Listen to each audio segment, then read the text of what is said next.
Good evening, everyone. Welcome to the What is Mental Health First Aid digital event, hosted by the CMI Southeast Board. My name is Natasha, and I'm an events delivery coordinator at CMI. I'll shortly be handing over to Steve to begin this evening's event. If you have any questions during the event, you can ask them using the live chat box to the right of your screen, and we shall answer as many as we can during the Q&A. Today's session is being recorded and will be shared with you later today for those who book to attend. The event recording will also be available on the CMI website and the CMI YouTube channel. We will be having some interactive elements during this event, so please do take part as they come up. Now over to Steve Duncan, former Deputy Chair of the CMI Southeast Board, to begin this event. Thank you. Good evening, and thank you very much there, Natasha. Evening to everyone, and thank you for joining us from wherever you are in the world for this event on what is mental health first aid.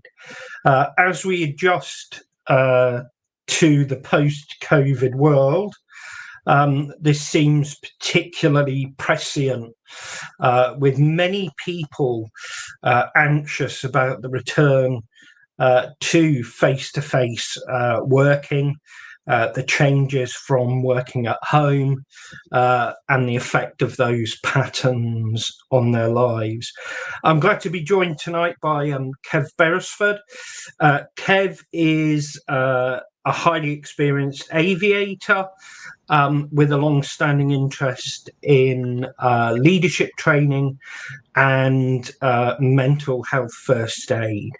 He is also the director of White Cat Wellbeing, which is a mental health first aid training company. And I know that you won't mind me saying that if anyone does have any questions that go without the bounds of tonight's session, he is always more than happy for people to send him an email, and he'll give you the benefit of his expertise. So have a good evening. Thank you very much for that wonderful intro, Steve. It's great to be here, brilliant to be able to talk about this important subject. Yeah. So just to get us started, I'm sure that there are many people out there who are a little bit confused by this term of mental health first aid. You know, we can see physical first aid, stick a sticking plaster on someone, put their arm in a sling. So if you could just help us by explaining not just what mental health first aid is, but just as importantly, what it's not. Steve, thank you very much. Yeah, I'd just like to also say that, as your intro said, I'm also an RAF reservist, still part-time. And I also work for the John Egging Trust part-time as well, which is an amazing charity up and down the country, working to help young people with more hurdles than most. And I also work voluntarily for the Shout Crisis Helpline as well.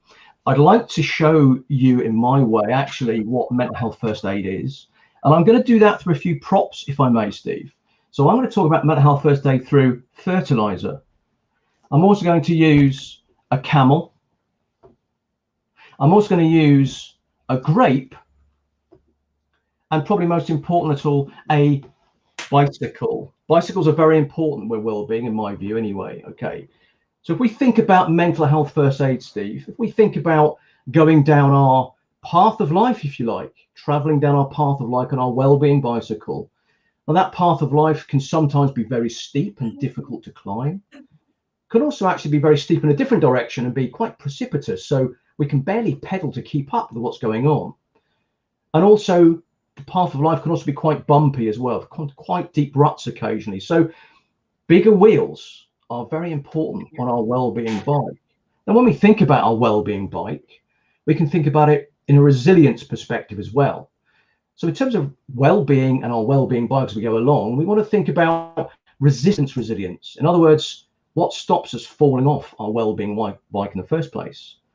Also, another one, recovery resilience. What happens when we do fall off our bikes? How are we going to be able to get back up quickly and find support and help to get us back on our bikes as quickly as possible? And finally, when we are back on our bicycles, our well-being bicycles, we can think about reconfiguration, which is essentially learning. Okay, so what caused us to fall off? What resilience do we not have in the first place? And how can we build back stronger, to want a famous phrase of the current time as well? So What can we do to be stronger? And the Japanese have a great phrase for that: fall down 7 times, get up 8. So you can use this from your own personal well-being, but also from an organizational perspective. So what are you doing in terms of your personnel, in terms of resilience, resistance, recovery, and reconfiguration across the top? Okay, whole thing. So we'll come back to our little bicycle in a minute, because I want to give you back some stuff. I'd like to give you some tools and tricks that you can take away from tonight's event immediately to be used if you wish to. So excellent. I think probably, Steve, the best way to describe it is to compare it to physical first aid, if I may. And we have 4 sort of tenets of physical first aid, if you remember rightly. So protecting life, that's not just the person you're working with, but your own. Okay. Prevent the conditioning worsening, to promote recovery, and to provide support and comfort. And in terms of mental health first aid, we also think about reduction of stigma. So if you remember rightly, it's really about the initial support provided to a person who's experiencing a mental health issue until either you can get them or professional help to them, or the crisis is resolved. And you mentioned there about what it doesn't make you. It doesn't make you a clinician. Okay, it's not going to make you a therapist or a counsellor by taking mental health first aid training or first aid for mental health courses. 2 different courses, same courses really. I'm licensed to deliver both, and others are as well, but similar sort of outputs. But like a physical first aid doesn't make you a GP or a consultant, nor does a mental health first aid trainer or a training make you a physician, a psychiatrist or anything like that. But it makes you, allows you to be equipped to help. So I have 2 stories for you. The first, these are about 2 years old, Steve. Yeah. The first was in May of 19. I was walking back from having a coffee at lunchtime, and I saw an old chap wobble out of what was a restaurant and a bar, and he staggered and he tripped and he banged his head against the lamppost and fell over. And I rushed towards him, and I was able to give him first aid using the doctor's ABC mnemonic, which everyone probably knows. So I was able to help him. I had a framework to help him. But as I was helping him, I looked around at the restaurant and I watched an awful lot of people just sitting there watching, carrying on with their beers and their coffee and everything. I was not really getting involved. So I had a great framework there to help. The second one was actually, funnily, about a month later, and I was walking out again, minding my business, along a major road. And I could see a lady about, I don't know, 40, 50 feet in front of me, and she walked up to the side of the road, put her shopping bags down, and then leapt out into the traffic, face down onto the road, which was quite concerning to most of the drivers because they had to avoid her and screech to halt and that sort of stuff. So again, I ran towards her to help. And my main concern was if my flip-flops would come off, because I was in my shorts and flip-flops. Luckily, they didn't. But actually, I was also able to think, well, danger. And I stayed on the pavement until I got close to her. And I was able to use the framework, the action plan that the mental health training gave me to assist. And interestingly, again, I saw an awful lot of people standing around, sort of unsure of what to do. So I had that support work. And it brings me to mind of when I was in full-time service of military aviator for 37 years, we'd go, and you probably remember it, we'd go into the sim every 4 to 6 weeks, and we put ourselves in safe conditions under stressful environments, because as you know, under stress, the cognitive brain doesn't work, the rational side of our brain doesn't work so much. And so we do our drills and work through difficult scenarios in safety. And that gave us knowledge, and knowledge dispels fear. And the knowledge I had to run with the drills and I have a checklist to work to, but also, Steve, it's the knowledge that I had my team and the team around me, the crew around me, to help support each other and get us through a difficult time. So I'm hoping that sort of leads into what mental health training actually is. And actually, I think we've got a poll now which we could run, because I think that'd be useful as we segue into the next piece. Yep. Kev, so what are your poll questions? My poll question came from a CIPD poll held early this year. And the question really was, how many managers feel confident and competent to spot the early warning signs of mental ill health? And the question options, or the answer options you have, are 61%, 42%, or 31%. So how many managers felt confident and competent to spot the early warning signs of mental ill health? So if you'd like to answer that, that'd be fantastic. Okay, and the results are starting to come in already. I think, as you say, it's very interesting, and that probably a lot more of us would be happier in a first aid situation. But even then, a lot standing around. But also the point that you brought out about it's not trying to turn you into a clinician. You don't have to know what is wrong, just that something is wrong that requires help. So far, 31% is winning. If we just give it another 15 or so seconds before you put us out of our misery.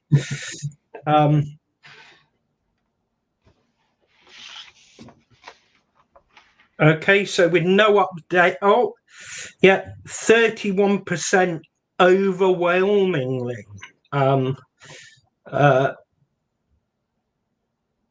Yeah, 82% of all votes were for 31%. So, yep. I can interestingly, that particular poll was 42%. But I did a little research from CIPD themselves from a leaflet they handed out, and they actually say it is about 31%. So I think you're right. Audience, well done. You're absolutely right. You've got ahead of my poll there. So the key takeaway is it's actually pretty low. It's actually pretty low, I think, you know. Yeah, and that's concerning, because if you think from a statutory point of view, where we have laws about having to have people who are qualified in first aid in the workplace and whatnot, you wouldn't really accept that so few people knew what to do. Yes, well, I mean, it is a useful tool for managers to know what to do, Steve. It really is. And you're absolutely right in terms of duty of care. And actually, a guy called Stanley McChrystal wrote an excellent book, I'm sure you're aware of it, Team of Teams, where he talks about agile teams. This is where, by the way, my handy fertilizer is coming in. So the first product is about to be shown there. And he talked about shared awareness, empowerment, common vision, and trust. And of course, part of the mental health first aid training and why it's a useful tool for managers is it because you're going to develop, this well-being atmosphere, this environment, which is going to develop that culture, Steve, which is going to hopefully allow people to share awareness, empower them to come forward and talk about what's going on, have a common vision to be safe and open. Psychological safety is very important in the workspace, Yeah. And it's social safety as well. And of course, it's that trust, having those people around you. Like I mentioned in the simulator, knowing they had my back, essentially, is what I'm saying. So it's quite powerful. What he really talked about also is, he talked about leaders being gardeners. And gardening is a fantastic thing for well-being anyway, which is what attracted me to talking about it a little bit. And of course, gardens, what he said is, as a leader, you are a gardener. And what you're trying to do is grow people. So you provide good soil, you provide the water, the nice conditions, the sunny conditions, and you keep the weeds down. So you can improve the soil, you can improve the environment in which you work, okay, which of course is going to include your environment as well. So improving that environment, that soil improver there, it's going to help things to flourish, and that's got to be a good thing. So mental health first aid training is going to help leaders essentially become gardeners and look after, that growth that's going on around them. And if you think about the three top workplace stress causes, workload's the first one, management style's the next one, and relationships at work are the third, and they're sort of about 50%. And evidence has shown, and it still shows us that people that experience early signs and symptoms of mental health first aid distress, if they're empowered to talk about them, then that can prevent symptoms developing into something more significant and into a full-blown illness. So I like the soil improvement, it's important. And as you know, the World Health Organization now recognizes that depression is the leading cause of disability worldwide. And there are obviously other causes of mental health as well. So it's highly likely that everyone watching, is going to be working with or know someone with mental ill health at some stage in that workspace. And of course, before it kind of becomes, if you want, a stopper or manifests itself in a more serious manner, you have the period in which that person is already suffering and therefore is almost certainly not giving of their best. Yes, and it's one of those things we talk about. I allude to it in a minute, actually, that actually the point really is that we think about absenteeism as being an obvious thing, but there's this thing called presenteeism as well, where, as you say, people are struggling on. Now, we know work can be a very protective factor because it gives people structure and it gives people purpose. But some people struggle at work and have difficulty at work, and that can bring a thing about presenteeism, where they're actually at work, but as you say, they're not performing to the good standard. And we think that's probably about 1.5 times what you can see on the board, which I'll mention behind in a minute. So it's a significant thing. It really, really is. And then what I would say to you, as you alluded to, that actually line managers are probably best placed to spot these signs and symptoms, actually, because they're going to be at work, they're going to work with their teams, work with their people, that sort of stuff. Okay, so they're likely to be able to make the biggest difference, which can be on occasion job saving, and on other occasions perhaps even life saving. So to round that up, really, mental health first aid courses can help you understand those risk factors, can help you identify the signs and symptoms of a range of conditions. But as you say, you're not a clinician, it just gives you a background, and a lot of the causal factors as well. It gives you an action plan, which I mentioned at the beginning, which is what I did running up the street in my flip-flops. Allows you to listen non-judgmentally and hold those supportive conversations to empower people to talk, and often signpost to professional help as required. Yeah. So, people are sitting listening to this, they're members of the CMI, so they are managers, and they're probably thinking, well, what can I do then as a manager? Okay, there's a bunch of things. I'm going to give you a little one of my little tricks in a minute and tools in a minute, but actually you can go onto HSE website, for example. There's an excellent stress management competency tool, which is a self-administered check, if you like, of how you are in the workspace and what you could do to help others. There's also a stress indicator toolkit on the HSE website, which if your organization has 50 people or less, is a free sign up. It's essentially a quiz that you can send out anonymously to people and collate the answers. So you can get a snapshot of what is going on in the workspace. And as you alluded to there, Steve, there's also a stress risk assessment. There's a template on the HSE website. There's others out there as well, which you can sit down and actually look at the stress, causal factors of stress in your workspace to see what's going on. But I'd like to give you a freebie now, if I may. My little bite's coming out again. So we like free. I'm going to talk about the little back wheel, if I may. Now, this back wheel, of course, is pedaled. We pedal it, so it's an action, okay? And I remember it because of Charlie Camel here. Camel back wheel, okay? So what on earth am I talking about? Well, the first thing is the back wheel needs to be quite big, okay? And it's got to be balanced as well, because if it isn't, it can be bumpy ride.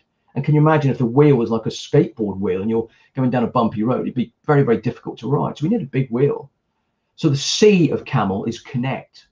Connect with people, connect with others. It's one of the things we've missed from the COVID problem, okay? Be active.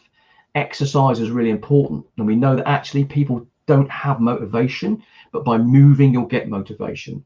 Exercise, as you know, gives us those brilliant chemicals, those dose chemicals, oxytocin, serotonin, dopamine, and can't remember the other thing about that, endorphins, thank you. And that eventually, that also is good feel-good chemicals, but also helps us to wash out the stress chemicals of adrenaline and cortisol. The M is mindful. Lots of stuff for mindfulness out there, non-judgmental acceptance, okay, and living in the present and that sort of stuff. Very, very important. The O is do things for others, random acts of kindness. Those things actually light up the same pleasure parts of our brain as receiving presents and goodness, and as giving them. And the final one is learn. You'll be very aware of this, Steve, that learning is a great thing, particularly if you're an engineer like me and you suddenly do something very cultural or different, painting, for example. That's a fantastic thing for me, something that constructed in a different way. So that's one of my freebies, the rear wheel of camel. That can also, of course, be completely used in the organizational situation. What can you do for the people you work with or work alongside? Camel. It's all downloadable from my website, whitecapwellbeing.co.uk. You can download worksheets and fill them in yourselves. Okay, so that's a freebie for you. Thank you very much for that. Free has always been my favourite price, as you know. Just touching on something that we've already kind of talked about, but just to bring it a bit more to the forefront, is this: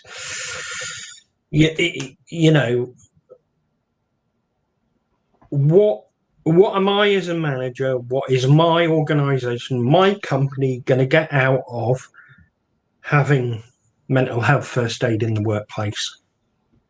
Yeah, well, you can look at it on a number of levels, Steve. You can look at performance, for want of a better word. It's going to hopefully produce high productivity for you.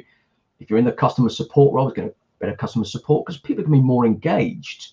Employee engagement's really important, and probably loyalty and retention as well. As we mentioned, reduced presenteeism and hopefully reduced absenteeism as well. Now, if you want to talk about costs, you can see on the board behind me that we know that 1 in 4 people in any year will have or experience a mental health issue. Okay, we know that 72 million days of work days are lost every year. Okay, and actually 35 billion pounds from a work perspective are lost due to mental health. And at the bottom there, if you can just see it, overall in England alone, it costs us about 105 billion, okay, to support everyone and all the meds and everything else. For me, it's more about a personal thing, that if you've got managers and you've got a network of support in that organization, that empowers me because I'm now able to talk and I've got that support around me, and I trust people, and I'm more likely to be able to talk about stuff and so forth. So the most important part of any industry or organization, as far as I'm concerned, are the individuals. There's a moral thing there as well, because as managers, you're probably under a lot of stress. So who's there for you? Who's looking after you? Okay. And we know that the ROI of this sort of stuff. Deloitte did a thing a couple of years ago that reckoned that was about 4.5 times ROI on your investment. So I think it's quite important, particularly in the COVID era. And I just want to mention one thing, because I mentioned John Higgins Trust earlier. There was an interesting report on the BBC last night, the website, that mentioned in 2020, halfway through the pandemic, the number of children of school age taking anti-anxiety meds was just under 250,000. These are children aged between 5 and 15. 250,000 on anti-anxiety meds. And what was shocking for me was that there was a 25% rise in primary school age children, and I think there's a 23% rise in secondary school educated children. So it starts early and works all the way through the workplace. So if you think about the workplace as it stands, those 5 sections of recruitment, of training, of actually being in work, of when people are away from work because they're ill, and they're coming back to work on a return to work scheme, or graduate return to work scheme. The mental health first aid training all covers that and looks at that sort of stuff. Skills, tools that you can bring to the party as a manager to help people. Yeah, and for a man who has a biscuit habit the size of mine, even to me, 105 billion is a lot of money. A lot of coffee, please. Yeah, and but as you say, at the end of the day, we're human beings, and we should be interested in our fellow human beings, and also have a degree of self-interest, which is that, do you know what? If we're not looking after anyone else, who's going to be there to look after me? Yeah, and we have a moral, I think, a moral obligation, a duty of care to the people we work with and work for, actually, and you see employers taking up these schemes, which is fantastic, and there will come a time, and I think we're on the edge, and I'll talk about it because we do a poll in a minute, but we're on the edge of taking that step and really recognizing how important our mental health, our mental wealth is, absolutely. Yeah, and I believe that there's now an ISO for stress management in the workplace. Yeah, you're absolutely right, Steve. So there is a lot of legislation out there already, but ISO 45003, trips off the tongue, is about to be released if it hasn't already, and I'm going to get a copy of it. And it gives you guidelines, very much like the HSE guidelines I spoke about 10 minutes ago, which looks at psychosocial safety.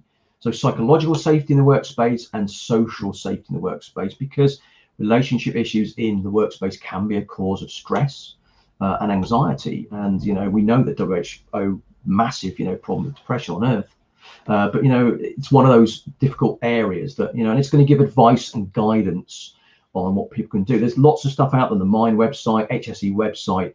I've got a load of links on my webpage as well, if you want to go to that, which gives shortcuts. But you're right, at the moment there is no statutory requirement to have mental health first aiders in your workspace like there are physical first aiders. But if I was a metting man, and I do like the occasional flutter, Steve, it won't be long before we do that. It won't be long before you have to have that. There'll be statutory requirement to have people trained in the workspace for this exact purpose we're talking about, particularly now after COVID, as you say. Yeah. And notwithstanding the statutory side, if guidelines are out there, you'll have to explain why you haven't followed them should anything occur. So I mentioned already that I like something for nothing. I did ask you if I could have the camel and was very disappointed with the answer. So just for those who've tuned in tonight, have you got anything else that they can go away and they can take and they can use? I certainly have, Steve. Now, you mentioned the grape. You were going to mention the grape because that's the other thing I like to use. There's a bunch there, but I'm just going to use one, okay? So the grape is the mnemonic I use for the front wheel. The front wheel is a little bit different on our well-being bike because we pedal the actions, okay? But this is the steered wheel. These are our thoughts. These are our thoughts. And if you think about it, it doesn't matter how hard we pedal our bike. If we're not steering in the right way, it's going to be pretty pointless because we're going to end up in a ditch somewhere, okay? So the first question I would say to you is, who's steering your bike? So the grape, the mnemonic I use for grape, okay, the first G, or the only G, is goals. So positive goals. They can be micro goals, Steve, as you know. They don't have to be huge, great, attempts at climbing Everest or whatever. They can just be a small goal because it gives us a sense of achievement when we get that goal done, okay?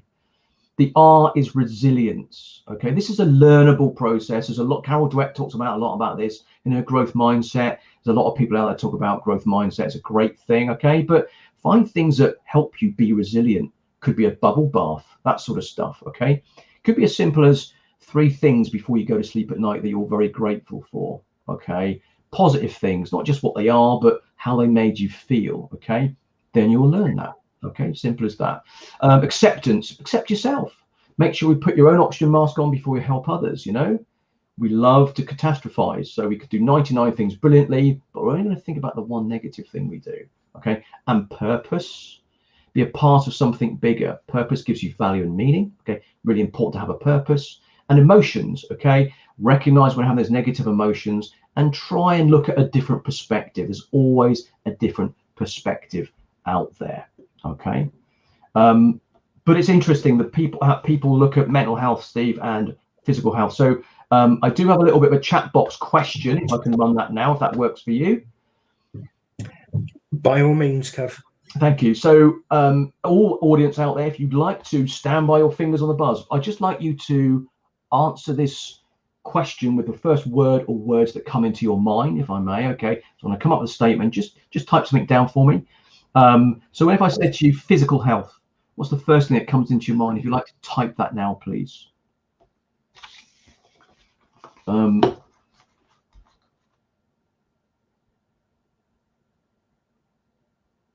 that's coming in now, Steve. Just while we're talking about that, we talked about having mental health first aiders in the organisation.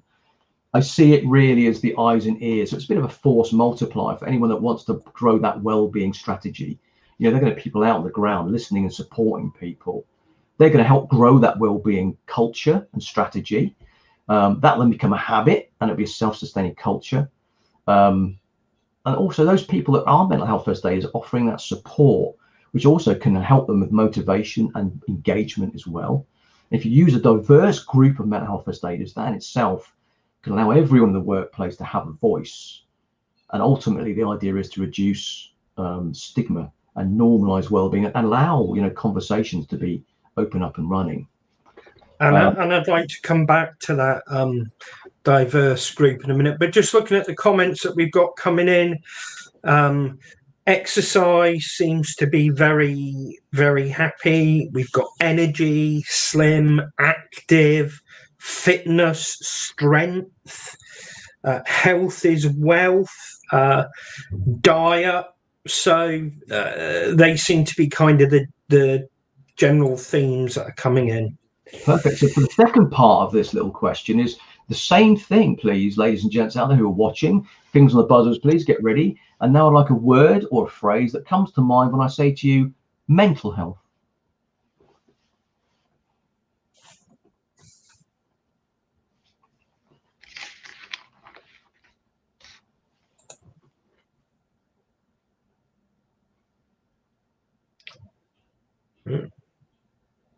A bit slower with the answers coming in for this one. Normally most people think you're absolutely right, Steve.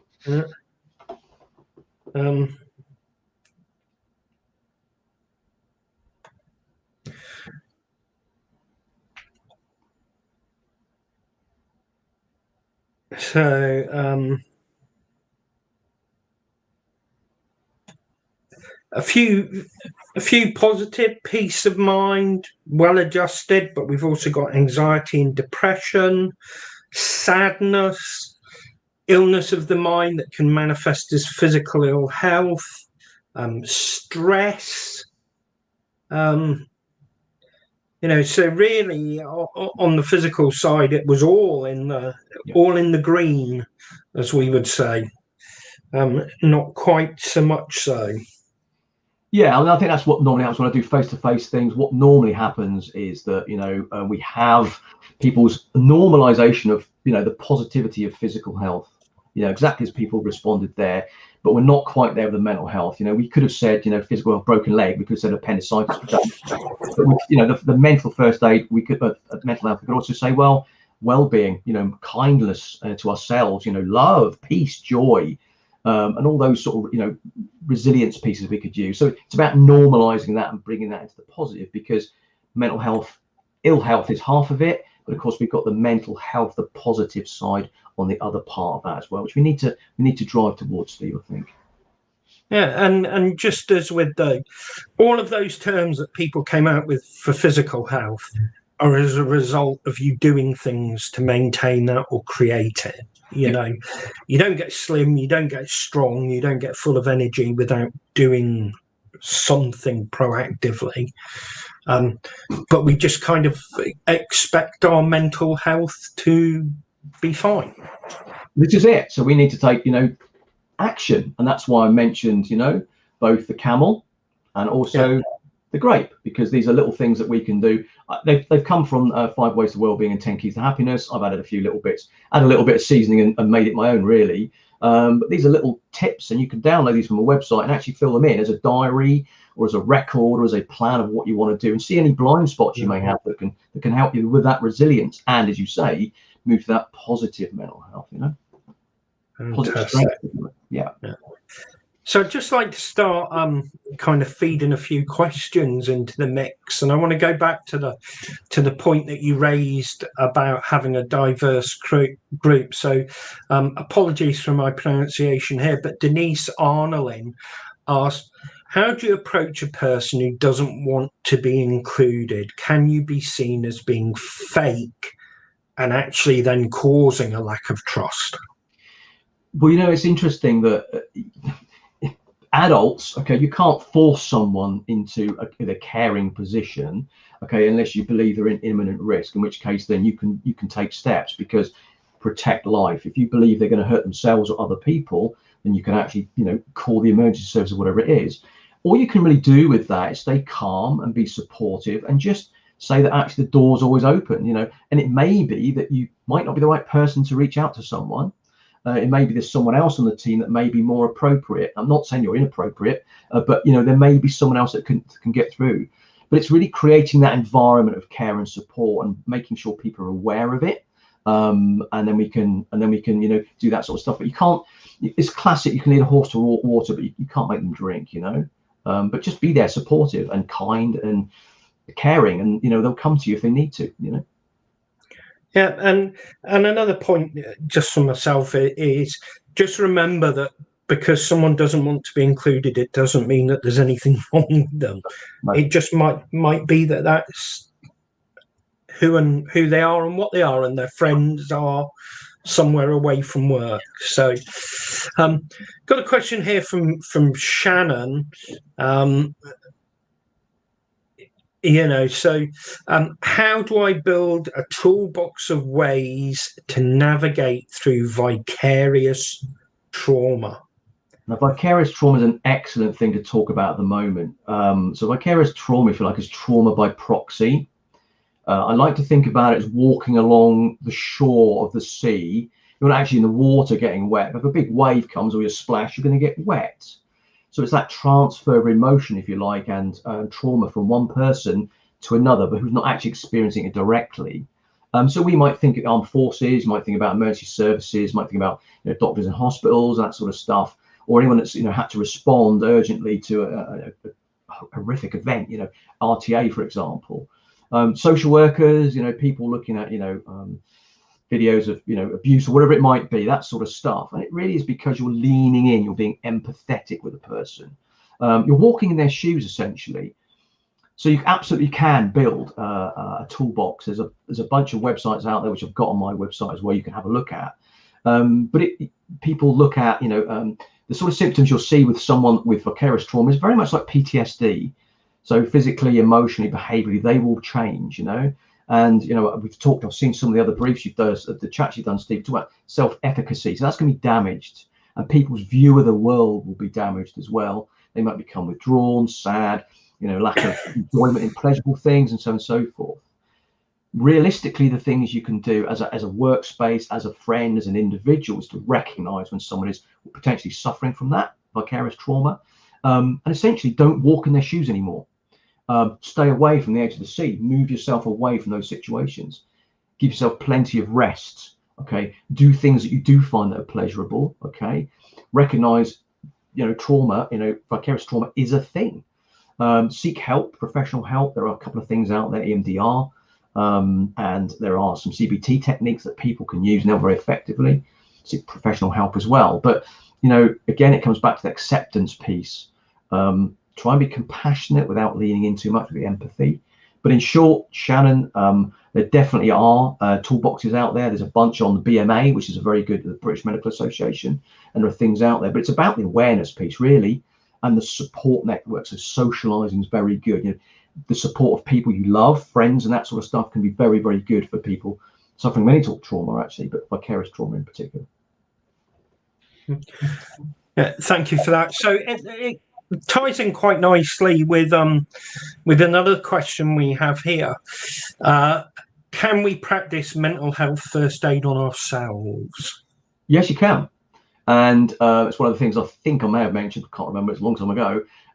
These techniques and tools and things are there for anyone to use. Whichever course you decide to do, there's a raft of well-being ideas. Because you're going to use these on other people, you can absolutely use them on yourself.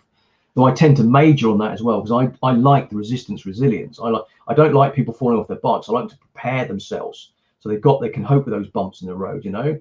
Much easier that than when people. And don't forget, people might put their foot down and stop themselves falling off.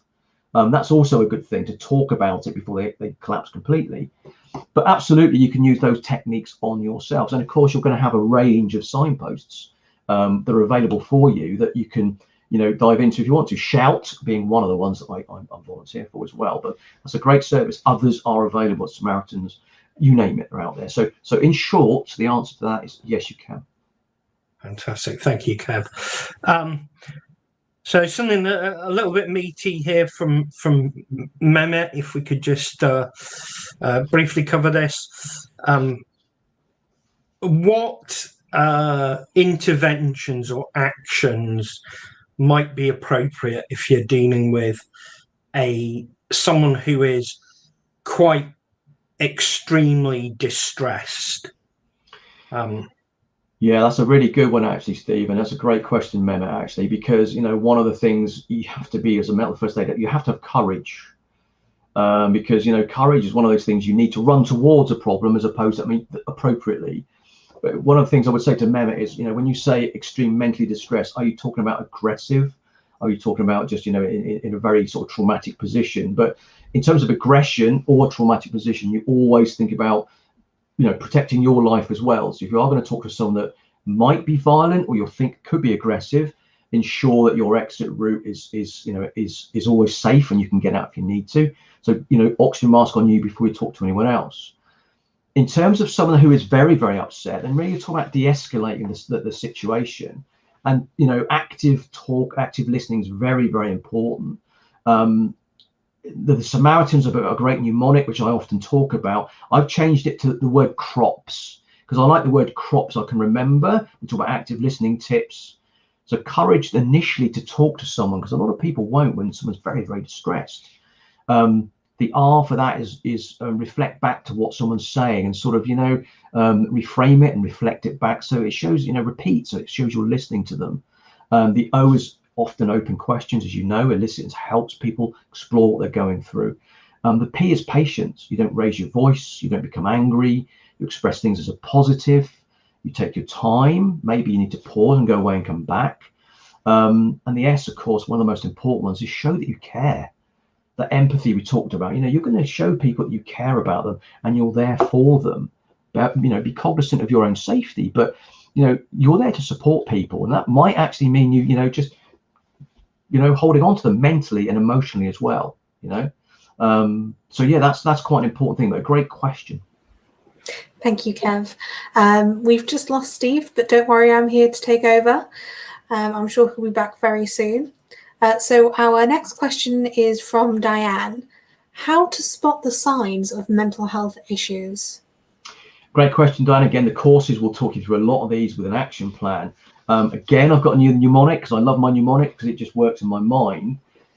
Broadly speaking, you want to look for a change in someone. So it'll be a physical appearance change, it'll be an emotional change, and probably a behavioural change. If they're a very gregarious person, they may become withdrawn.